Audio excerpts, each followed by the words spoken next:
Our last point of focus shall be concerned with identity, and how collaboration, in face-to-face or digital and online communities, can enhance the learning process.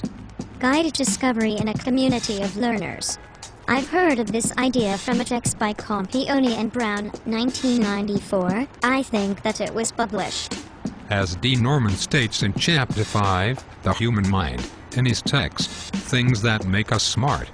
We are social, interacting creatures, whereby many of the important parts of human activity come about through our social interactions and shared knowledge and beliefs, not just the activity within the individual head.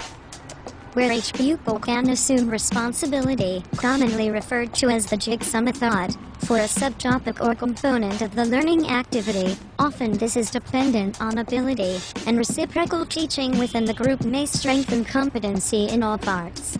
Campione and Brown extend the notion of Lev-Vygotsky's ZPD into a number of zones of proximal development and suggest that these include people, adults, children, computer equipment.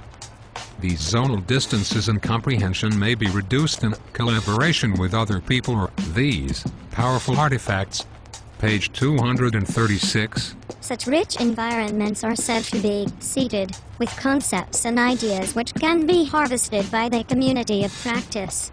Digital games and web access extend this paradigmatic reach since the paper was produced in 1994.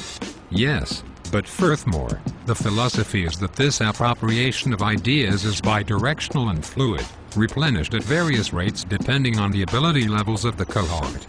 Thus, these zones of proximal development blur as an entanglement of the fleshy and technical, as per the Edwards, 2010 reading during Block 3.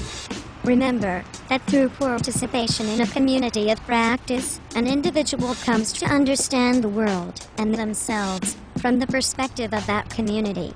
Here, a semantic interpretation is taken as part of what people do in the lived-in world. It arises through interaction with social and material resources in the context of a community with its own participant structures, values, and goals, as stated in Greeno and Moore, 1993. Learners, socially situated in body and disembodied via technology, will participate in, as Edwards, 2010, suggests, can be positioned as an entanglement of the human and non-human during the construction of these new definitions of text. So this process accords with the suggestion that learning is an experimentation, one that will involve successes and failures. This experimentation is the gathering of the human and non-human. B. 13. This blurs the traditional view of the subject, human and knowledge learning, thus leading to a disaggregation and dissemination of the attributes of the process that are the post-human, across time, space and a variety of flesh and silicon mediums. Precisely. Seeding the 21st century learning environment. This idea of post-humanism, the cyborg, is often cited as the entanglement of the fleshy and technical. You and I. So, identity becomes an aggregate of digital artifacts and the traditional physical texts and social norms. We are almost there. This accords with Lee and Hoadley, whose focus on massively multiplayer online gaming those geeks into wizards and warlocks, leads him to suggest that games allow students to think like different kinds of people, urban planners, scientists, doctors, engineers, or even people of another time period or civilization, and learning takes place during this enactment.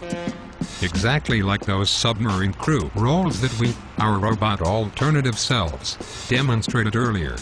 Thinking from an alternate point of view and experiencing events situated in context helps students maintain interest and facilitates learning while the student grows into the alternate identity. In conclusion, they state that when students have a direct investment in the learning experience, the Y will more readily embrace their new knowledge as a vital component of their own personal growth and development. Like high-stakes examinations, digital simulations offer this investment in the learning experience over and above the academic and social gains, but with many strengths, distributed expertise and responsibility. Teachers capitalize on student expertise. Multiple roles are modeled and appropriated. Actors and audience, moving from the passive to the active learner. who is doing sustained complex thinking, metacognition. Remember kids, everyone is expert in something. Nobody, not even the classroom teacher, knows it all. As suggested in McGilly, page 267.